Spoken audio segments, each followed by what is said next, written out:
Micheli también sobre el paro que se viene. Nos vamos a meter hoy en uno de los debates que seguimos viendo esta semana. ¿Está el Chino? Buenas noches. Hola, ¿cómo te va? Marcos, gracias. Hemos planteado durante toda la semana debates. Ayer lo empezamos con Fabián Perechodnik y también con Carlos Girotti. Y hoy está Fernando Chino Navarro, diputado del Frente para la Victoria, y es uno de los líderes del movimiento Evita, y Marcos Novaro, sociólogo y doctor en filosofía. 10 años de kirchnerismo, el próximo, por así, típico como somos los argentinos, se han simplificado en algunos, dicen década ganada, década perdida. Chino, ¿vos cómo lo ves que en estos 10 años de kirchnerismo? Primero una referencia, porque se dicen cosas que son insólitas. Yo tampoco soy economista igual que el senador juez, pero dice que le dan $1.000 millones por mes. Bueno, y yo creo que se fue juez. sí, pero lo va a escuchar seguramente. Bueno. No creo que en el transcurso de estos 5 o 6 meses, porque estamos casi en junio, se hayan ido $1.000 millones. Se dicen cifras y se tiran cosas. Como chiste está bien, pero a veces hay que hablar en serio. Nosotros decimos década ganada porque primero hay un dato político sustancial. Después del intento de Raúl Alfonsín en el 83 de intentar poner la política post-dictadura por encima de los grupos económicos, en aquella época hablamos de los capitanes de la industria, todavía hablamos de oligarquía nativa e imperialismo. Luego eso fracasa, la política se subordina y ya en los 90 hasta el 2003 la política quedó absolutamente subordinada a los grupos económicos. Néstor Kirchner rompe con esa lógica y coloca nuevamente la política como expresión de los sectores populares por encima de los intereses de los grupos económicos. Hay una puja permanente que aún dura y que aún se mantiene y tiene tensión. Hay una serie de logros que yo los podría enumerar, pero me parece que no es la cuestión. Y nosotros reivindicamos el concepto de década ganada porque nos parece que Argentina ha resuelto cuestiones desde un piso de dignidad. Hay cosas por resolver, temas de trabajo, temas de salario, temas de pobreza, recuperación del Estado, de la industria nacional, pero decimos década ganada para ir por lo que falta, porque sabemos que se ha hecho mucho, pero también sabemos que falta mucho. No es que decimos que está todo resuelto, todo terminado, todo lo contrario. Estamos en el camino de resolver todo lo que falta. Marcos Novaro. Bueno, me parece que es interesante el debate, ¿no? En primer lugar, es interesante porque por primera vez el kirchnerismo no tiene que hablar de la historia de otros, sino que tiene que hablar de su propia historia. Ya es parte de un ciclo histórico y hay que ver, bueno, si va por el buen camino o no. En segundo lugar, es interesante porque es una coyuntura interesante donde se han acumulado una serie de problemas que están saliendo a la luz. Yo no diría, para contraponer este asunto de la ganado-perdida, sí, no diría que es totalmente perdida, pero sí claramente es una década desaprovechada, ¿no? Donde se está viendo hoy lo poco que se invirtió, lo mal que se invirtió en obras públicas, en servicios públicos, lo mal que se gasta en salud y en educación, lo poco estable que es el crecimiento, ¿no? El crecimiento se ha perdido hace 1 año y medio y en Argentina está perdiendo empleo desde hace meses. Lo costoso que es mantener este sistema de regulaciones arbitrarias que cambian todo el tiempo, que generan enorme desconfianza y que están espantando inversiones. Y creo que el juez no se equivocaba cuando decía que estamos perdiendo $1.000 millones por mes, porque las reservas siguen cayendo, a pesar de que están entrando dólares por el comercio exterior, las reservas se siguen deteriorando, ¿no? Entonces, me parece que hay una discusión abierta y yo la pondría en estos términos, si el kirchnerismo se sale con la suya e impone un cambio de régimen y vamos en camino, a una democracia popular a lo venezolana o algo parecido, entonces la década se va a ver como el proceso que llevó a ese resultado. Yo espero que eso no suceda. ¿Pero por qué podría ocurrir eso, Bueno, Marcos? si se impone la reforma de la justicia tal como quieren, después viene la reforma de la Constitución como quieren, y vamos en camino a ese régimen venezolano. Ahora, si eso no sucede, me parece que va a ser un gobierno, comparable al de Menem, donde hay luces y sombras, y algunos resaltarán las ventajas y otros las desventajas. Un gobierno peronista que en alguna medida ha desaprovechado su década, una década mucho más favorable que los 90, pero que algunas cosas buenas hizo y esperemos que esas no se pierdan, ¿no? Así es como yo lo veo. ¿Se va hacia un régimen venezolano chavista, como dice Marcos Novaro, o de populismo acentuado? No, yo difiero además, tengo profundo respeto porque lo leo hace mucho tiempo, simpatía y afecto porque alguna vez, aunque no nos conocíamos, militamos en la misma fuerza, amigos en común. Aclaremos que es el partido intransigente, ¿no? Exacto. No el movimiento Evita, porque no. Yo estoy orgulloso de estar en el movimiento Evita, lo mejor que me ha pasado en 55 años de que vida. produce algún escozor. Y orgulloso de haber conocido a Néstor y a Cristina. Me volvieron a enseñar lo que era la política, que en los 90 lo habíamos alejado bastante. Pero digo, hay toda una serie de intelectuales que plantean cuestiones como el populismo, ¿no? Y en realidad lo que les pasa, esto es una vieja dicotomía que ya escribió Sarmiento sobre barbarie o civilización. Para ellos, y lo hacen seguramente, sobre todo el caso de Marcos, con una honestidad intelectual, nosotros somos la barbarie. Peronismo es la barbarie, como era el radicalismo de Irigoyen, como éramos los caudillos federales. Entonces todo lo nuestro está alejado de lo que es la civilización, de un análisis muy prolijo, muy sistemático.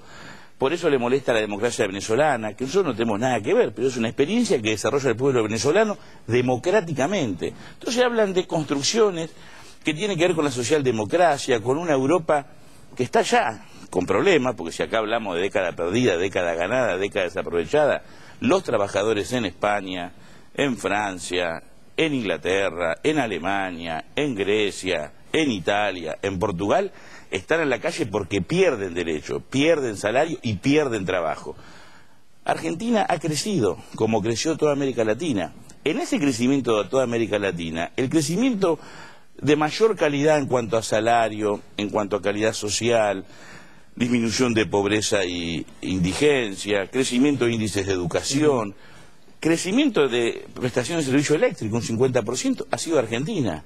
¿Qué hemos cometido errores? Por supuesto que hemos cometido errores. ¿Qué hay cosas por corregir? No me cabe duda. Perdón, redondeo. Sí. Pero, sin querer o queriendo, creo que en el caso de él debe ser sin querer, terminan siendo funcionales a los intereses de los grupos económicos, que no le importa que Argentina ni crezca, ni se cumplan los designios de quienes cuestionan a nuestro gobierno por, entre comillas, populista, de lo cual para mí es bueno ser populista o peronista. No sé qué es lo que se busca.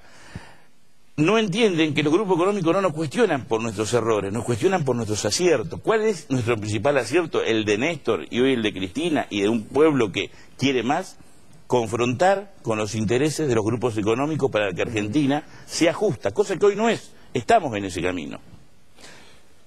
A ver, ¿dónde ves vos, Marcos, que o hay acentuado populismo o que no se ha cumplimentado, digamos, con todo lo que se podría haber ganado en esta década? Yo creo que el problema del populismo yo lo veo como un rasgo que en cierta dosis puede ser positivo para la política democrática, y así sucede en muchos países del mundo. Digamos, la política norteamericana es bastante populista, es más populista que la sueca, pero eso le da ventajas y desventajas.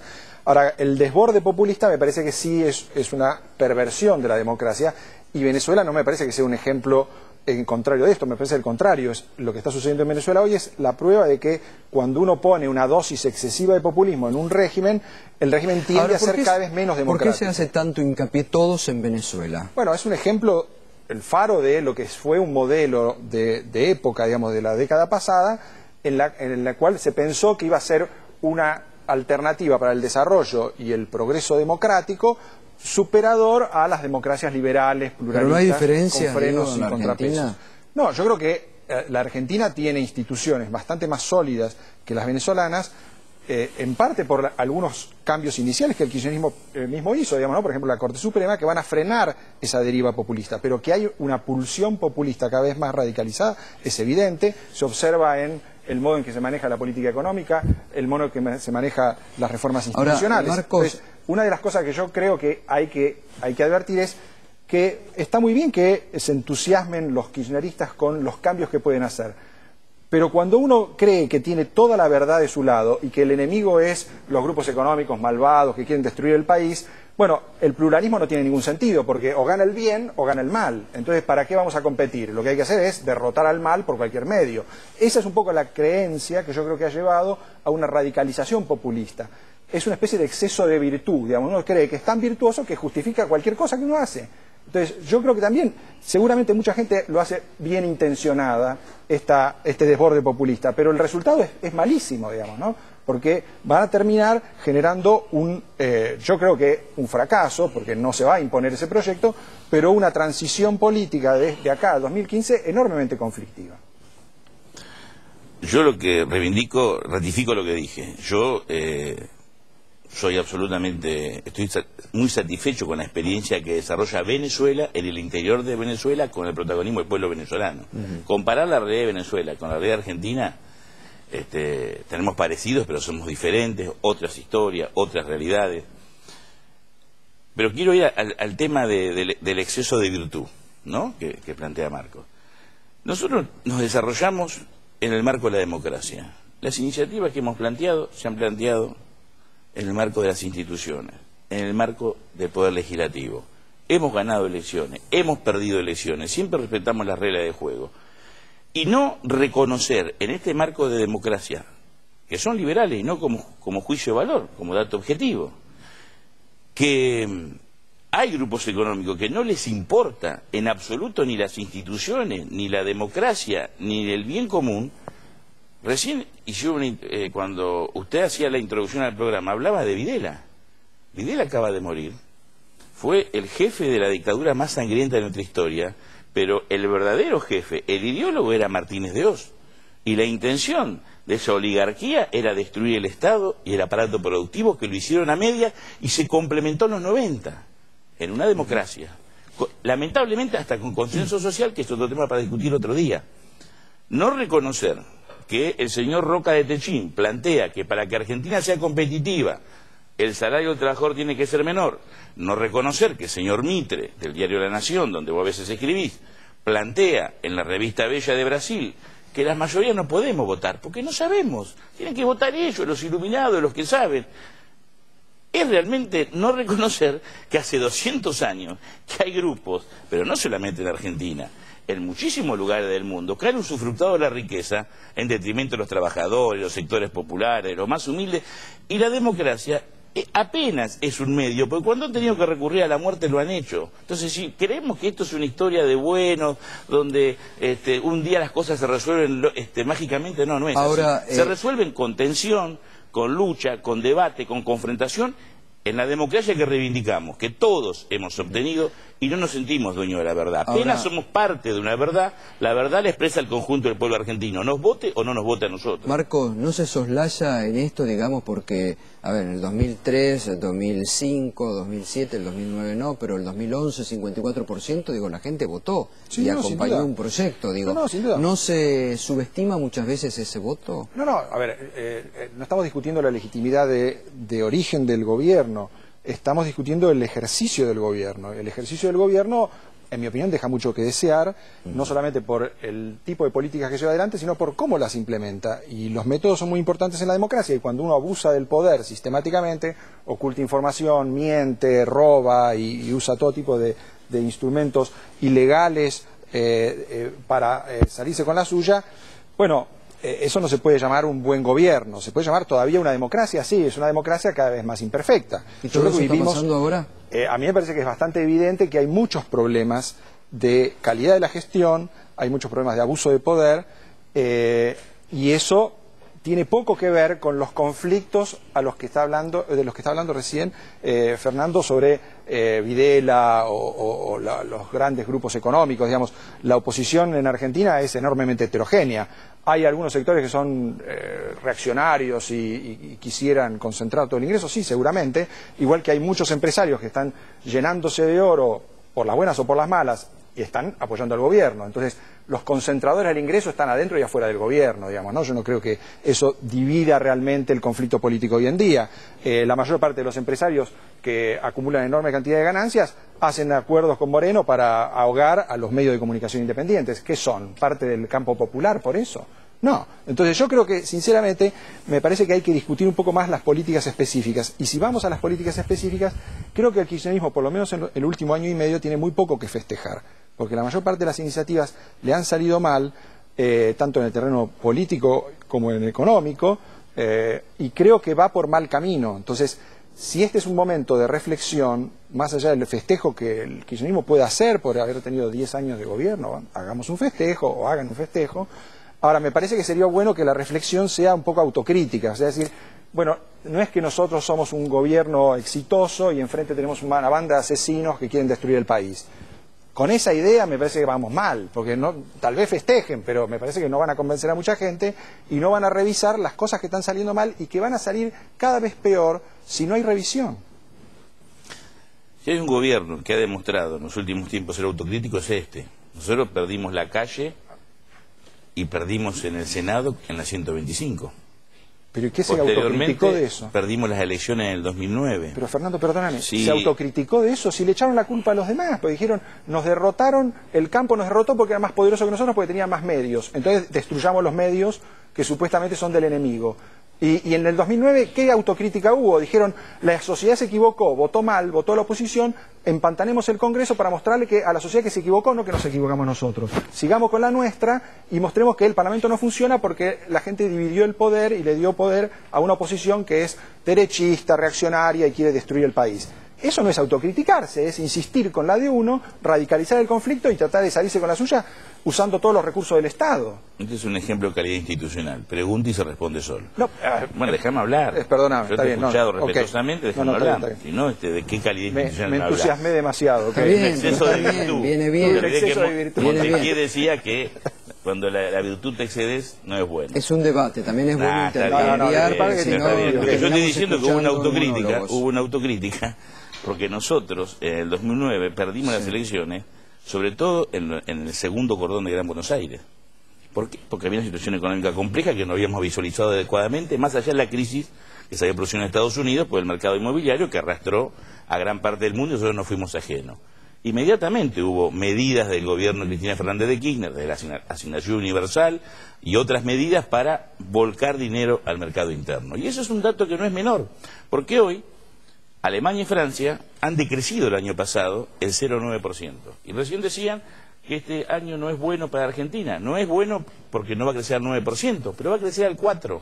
Comparado con lo que pasa en Europa, es un año bueno. Ahora, el consumo, está creciendo. Te doy un dato. Nosotros tenemos una experiencia para demostrar que se puede vender a precios accesibles productos de buena calidad. Hemos abierto un mercado en Loma de Zamora, donde van 1.200 personas por día. Y hoy en mayo, el consumo respecto a abril creció el 30%. Y lo estamos chequeando con comercios medianos de Cuartel Noveno, una zona humilde de Loma de Zamora, y ese dato es parecido, con lo cual va a haber crecimiento de consumo, hay crecimiento de consumo. Ahora habla Marcos vamos a recuperar del tema institucional, como que la gran deuda pendiente ha sido el tema institucional. Eso me parece Yo que no comparto, no creo que valga la pena debatir porque se puede decir muchas cosas. Lo concreto es que nosotros las leyes las sacamos en el Congreso. Si la oposición cuando le tocó ganar no fue capaz de ponerse de acuerdo porque tenía una mayoría y no la supo imponer, no es culpa nuestra. Lo que ocurre, para ser sincero también, que acá la oposición no son los partidos de la oposición, porque salvo honrosas excepciones de dirigentes o fuerzas que honestamente, aunque tengamos diferencias, pugnan por sus ideas, por su propuesta, todos están subordinados a medios, algunos medios de comunicación que difiero, no son independientes, porque pensar que Clarín y Nación son independientes, yo no lo veo independiente, defiende sus intereses, su poder, su privilegio, y a los grupos económicos. Y yo no digo que todos sean asesinos, pero lo que sí está claro, que a ellos lo que les importa es acumular plata, dinero, poder, riqueza, y que la mayoría se mantenga en una situación de absoluta indefensión. Y la presidenta los convocó a toda la unidad nacional. Un dato inédito, se lo planteó varias veces. Lo único que señaló, y es correcto, que el Estado no va a ser neutral. El Estado siempre va a estar al lado de los más humildes. Eso es ser populista. Ahora, yo soy orgullosamente populista. En este tema que él plantea, ¿no? Como que el Estado es neutral, ¿le molesta a algunos grupos económicos, sectores sociales de Argentina, que el Estado juegue tan fuerte o que el gobierno o que la presidenta jueguen tan fuerte a veces? No, yo creo que los grupos económicos en general se han acomodado a las reglas de juego y han hecho enormes negocios, digamos, ¿no? O sea, lo vemos en el sector bancario, que es un sector que más ha crecido en los últimos años y que se ha acomodado a todas las reglas que impuso el kirchnerismo, en muchos casos en detrimento de la gente, digamos, que paga altísima tasa de interés por sus consumos, en tarjeta y demás. Cuando observamos cómo se acomoda los empresarios del comercio a las reglas que impone Moreno, tanto para importar como para exportar, como para sacar publicidad o fijar precios, o mentir sobre los precios que ponen, digamos. Bueno, yo creo que el empresariado en general se ha acomodado muy dócilmente al kirchnerismo y eso demuestra que el funcionamiento de una economía capitalista productiva, eficaz, abierta y competitiva, no se puede dejar en manos ni de gobiernos irresponsables ni de empresarios que se acomodan a cualquier regla con tal de ganar dinero en el corto plazo. La última, Marcos, y vamos terminando ya, y les agradezco a ambos el debate. La oposición, en todos los análisis hoy que se realizan, hay un alto porcentaje, 60, 65, 70% de la población está en desacuerdo también con el papel de la oposición. ¿Es la deuda pendiente de esta Argentina? Bueno, yo creo que sí, efectivamente los partidos de oposición y los partidos en general en Argentina están muy débiles, porque no es que nos gobierna un partido fuerte, nos gobierna un Estado fuerte, un Estado que tiene muchos recursos, pero que también ha disuelto su propia estructura partidaria, ¿no? El peronismo está prácticamente desaparecido, digamos, ¿dónde está el peronismo? Entonces yo creo que también la reconstrucción de los partidos políticos es una deuda de la década, ¿no? Empezamos la década, el 2001-2002, con los partidos descompuestos, fracturados, muy deslegitimados, y creo que no avanzamos mucho en ese camino, en parte porque el gobierno prefirió fortalecer el control centralizado y debilitar incluso sus propias bases de apoyo, en parte porque me parece que la opinión pública sigue desconfiando de estructuras partidarias que considera poco eficientes, ¿no? Y a veces prefiere votar a las personas, votar a figuras que no se sabe bien a quién responden. Me parece que en ese sentido Argentina está muy atrás en comparación con otros países de la región que mejoraron su sistema de partidos. Chino, es lo último. Primero, no es obligación de Marco, que es sociólogo. ¿Dónde está el proyecto político de la oposición? ¿Dónde hay un proyecto político, económico? Yo no lo conozco. Después se habla de los países vecinos. Yo traje una ayuda a memoria porque vamos a tomar Brasil, que es el sexta potencia del mundo, un país que ha crecido, que todos, viene Lula, viene Dilma, nos arrodillamos, esa es la presidenta que queremos, el modelo que queremos. El salario de un obrero en Brasil mínimo es $315, en Argentina es 570. En Brasil, por ejemplo, una entrada de cine sale 150 pesos, acá sale 40. En Brasil, un litro de leche sale 18 pesos. Acá tenés de 4,25 a 7 pesos. En Brasil, un colegio privado tipo sale 4.500 pesos. Acá tenés de 1.000 a 2.000. Es decir, podemos dar un montón de ejemplos de situaciones que se hablan de Brasil y no se sabe de qué se habla. ¿Por qué? Porque leemos los grandes medios, los grandes títulos, no hablemos de seguridad. Acá tenemos un montón de cuestiones para resolver de seguridad e inseguridad. Pero vamos a comparar los números de Buenos Aires con San Pablo o con Río de Janeiro. Entonces, después podemos hablar de otros países, podemos hablar de México, podemos hablar de Colombia, podemos hablar de Perú. Yo me pregunto, si los países hermanos le va tan bien, ¿por qué los chicos vienen a estudiar acá? ¿Por qué vienen a tener familia argentina? ¿Por qué vienen a trabajar a Argentina? Me parece que tenemos que reconocer que el crecimiento de Argentina en estos 10 años ha sido el mejor en cantidad y en calidad. Yo creo que una última palabra sobre eso. Yo creo que la diferencia es que Brasil ha mejorado muchos indicadores de esos. Por ejemplo, en educación pública hoy está mucho mejor que Argentina y Argentina ha retrocedido. O salud pública o los índices de inseguridad en San Pablo y en Río de Janeiro han mejorado, mientras que los de Buenos Aires, Rosario, Córdoba han empeorado. Entonces, el problema son las tendencias. Obviamente que Brasil viene muy de atrás en términos de igualdad o de integración social y nosotros estamos retrocediendo aún en una década donde hubo enormes cantidades de recursos gastados, por ejemplo, en educación, que efectivamente yo creo que los gobiernos kirchneristas gastaron mucho en educación, pero gastaron muy mal. A mí me gustaría hablar con datos concretos. Otro día, si querés, charlamos, por ejemplo, de salud. O de cuál es la situación previsional o la obra social de un trabajador en Brasil. Me parece que se habla sin saber. Gracias, gracias Marcos. Gracias por Marcos, gracias Chino. No sé si Pablo quiere decir algo porque se va a ir el Chino y no me gusta que después se haga... ¿Qué le voy a decir al Chino? No sé. Yo creo que plantear el tema en términos de década ganada, década perdida, no me parece que sea lo mejor. Creo que la primera parte del gobierno, donde se recuperó las convenciones colectivas, la paritaria, cuando fue presidente Néstor Kirchner, hubo un avance importante, significativo, en lo que respecta a los trabajadores, en la mejora, en la recuperación de empleo. Bueno, desde el 2007 en adelante vamos perdiendo espacio, vamos perdiendo camino, y si el saldo hay que medirlo, porque está bien, $530 es el promedio salarial, el salario mínimo en la Argentina, ¿de qué dólar? ¿Cuál es el dólar que se consigue acá en Argentina? Chino. Porque $530, si es el dólar paralelo, es 5.300 pesos. 5.300 pesos, 8 de cada 10 trabajadores de la Argentina ganan menos de 6.000 pesos por mes. Entonces, la verdad que a mí la comparación con los países latinoamericanos de la región no me alcanza. Argentina siempre estuvo por encima en términos de salario, en términos de avance, y eso tiene mucho que ver con el peronismo y con la lucha de los trabajadores y la resistencia de este pueblo. Entonces, me parece que yo no yo lo estoy diciendo no diría en función... que es todo lo estoy todos los diciendo... 10 años igual. Creo que los últimos años con el gobierno de Cristina vamos para atrás. Este gobierno es cada vez más de centro derecha a derecha, tirando, y podríamos hablar de cifras, pero como vos bien decís, me parece que no hay tiempo y no simplemente aclarar, porque si no, yo lo estoy diciendo en función de que se dice, se nos pone como ejemplo Brasil, Colombia, Perú, México. Por supuesto hay cuestiones pero bueno, Brasil tiene 200 millones de habitantes. hay cuestiones por resolver, se están cerrando paritarias, 23, 24, 25, 26. Sí, la inflación es el 30. La inflación hoy ya, los propios consultoras privadas la dan por debajo del 20 y va a seguir bajando. No, estamos hablando de la paritaria para recuperar el salario y va a seguir pasado, bajando, y va a seguir bajando. Y este es un gobierno que apuesta al mercado interno, al salario.